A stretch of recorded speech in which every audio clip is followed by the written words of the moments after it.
masih menyaksikan Economics dan masih bersama saya Jack Dangermont, Presiden dan juga Founder dari ESRI. For this segment, Jack, I'm going to ask you more like a personal question. What do you mean by that? Well, you're going to find out. My first question will be, you spend your entire career ignoring the capital markets. If we see the billionaires in America, they are very into capital markets. Why, Jack? Why are they into the capital markets, or why am I not in the capital markets? Both. Well, the truth is that when I started ESRI, I was an academic. I was at Harvard working in a research lab, and when I left there for purposes of going back to California to take care of my family, I was afraid of them. I was insecure about the idea of borrowing money from anybody, even my family. And so I'm fundamentally insecure. Maybe that's an answer to my entire life. But also, when I was at Harvard, I found something that I really enjoyed doing, which was the field that I'm in, geography and planning, this kind of combination. And I loved it. And I had an ideal vision of being able to use these tools and these technologies to be able to deal with issues of environment and issues of environmental planning and land use planning and decision making. Okay, I love that idea. Why those issues important to you? Well, at that time, this was during the 60s, the environmental movement was just getting started. The Vietnam War was going on in my country. There was a lot of turmoil, kind of like right now, actually. And young people were protesting. They were dealing with the issues of waking up the world to the environmental crisis, which has continued, by the way.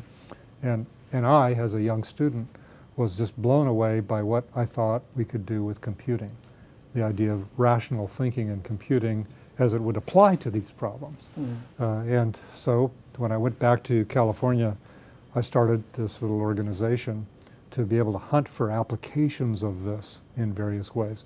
And in the first dozen years or so, they were modest. I was able to do a particular project, locate a new town in Venezuela, or do some environmental studies on a coastal zone, or select the route for a transmission line.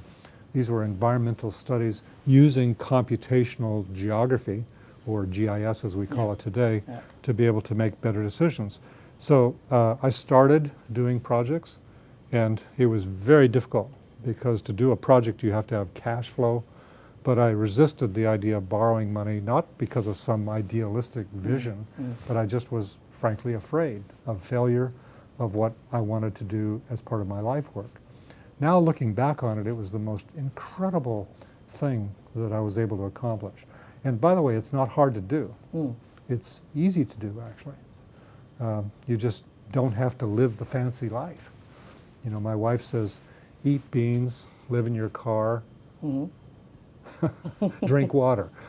That's the salvation to any problem. In other words, it's a metaphor for not living fancy.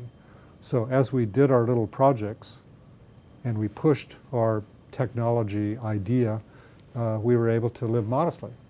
And so as we became more successful, we were able to spend more money on the R&D segment of our work, something I really loved. And so, look, I was lucky. Most people are not so lucky to find something that they just loved and found was very important as a young person. So I urge all young people who are creative, and especially the youth here in Indonesia, to hunt for those things that really make them excited. Whether it's playing music or science or educating or working in a commercial setting. So what is your hobby then? My work is my hobby. Okay. I love my work. So you're a workaholic? I'm not a workaholic. No, I am after results in what I do. And I love the idea that my life can actually matter. And this is what, when I listen to young people today, this is what they all aspire to want. They want to find that thing that their life can be more than just a little dirt ball of existence. It can actually mean something. And now with technology, the opportunity to be able to be entrepreneurial and create new innovations that would address the big challenges of our world are here. So I don't want them to be chasing money. I want them to get earnestly into doing their work. And that, I think, is our only shot at being able to have a future as a human species on this planet, is everybody gets in and starts leveraging their individual brains to be able to push forward. Okay, so you're not going to retire soon? No. Okay. What is your plan then? You're 75 now, right? So what is your plan? I'm not 75, I'm 74. 74, okay, 74, sorry. Excuse me, 74. So what is your plan then? My plan is to continue working. Then, of course, I'll check out. I mean, this is inevitable. But I have friends that are in their 90s, like E.O. Wilson and Charlie Munger. They're still working very hard at their life. And for them, it's a pleasure. So I will serve at the pleasure of my body as long as I can, because this is what I enjoy doing. I mean, if I retired, what would I do? It seems like a meaningless life compared to the incredible life that I live right now. Okay, what is the effective way to prevent the global warming and then the environment issues that we are facing right now? Well, right now, population is consuming about 1.7 times the resources that we can sustainably continue on the planet. So I'll check out before it does collapse, but that cannot continue. So we need to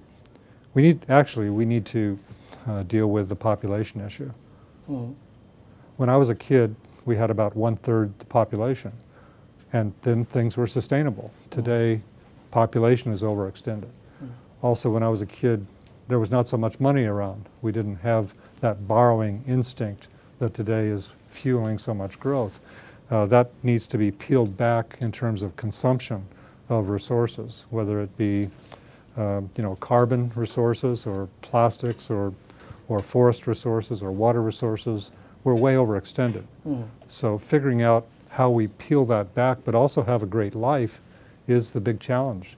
And it comes down to us as individuals, but it also comes down to us as business leaders. How can we create sustainable businesses that are using and leveraging renewable resources, figuring out cities that are more livable and more sustainable.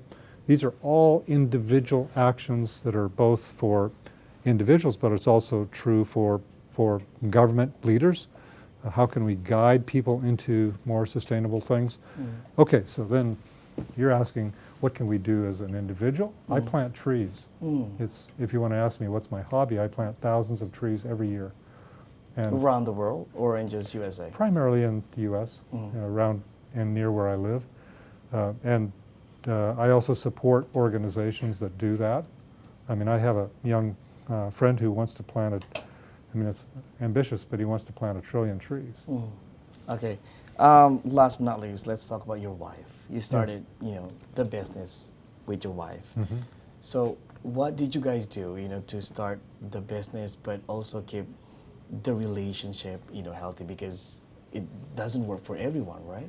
No, I wouldn't advise it for most. So there were, fights.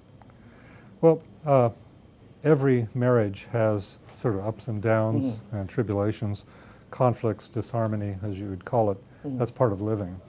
But I'm very fortunate to have a friend who has been with me for these years, and we've taken on lots of challenges together. So we've figured out a pattern that works. So it's not a la-la land, idealistic situation. I would simply say be careful for young people to sort of live that Disneyland kind of life. We don't have a Disneyland life. She enjoys working, I enjoy working. We see our life mattering through our relationship. So do you guys have like certain job desk? Like this is my job desk and this is yours. Well, that's true in all organizations. If you want an effective organization, not everybody does the same thing. So I tend to work more on the technology and business development side. She runs all of the back office business side. And I wouldn't say it's separation of church and state, but there's some rules. So I don't get involved in hers too much, except that I can comment. and she doesn't get involved too much in what I do, but we sort of talk about this stuff in a rational way. So we're good friends. All right. Thank you so much, Jack, for your time with CNBC Indonesia. My great Thank pleasure. you so much. Thank you. Very nice to have Thank you. you. Thanks. Ya, demikianlah wawancara saya bersama dengan Jack Dangermond, Presiden dan juga founder dari ESRI. CNBC Indonesia, Beyond Business.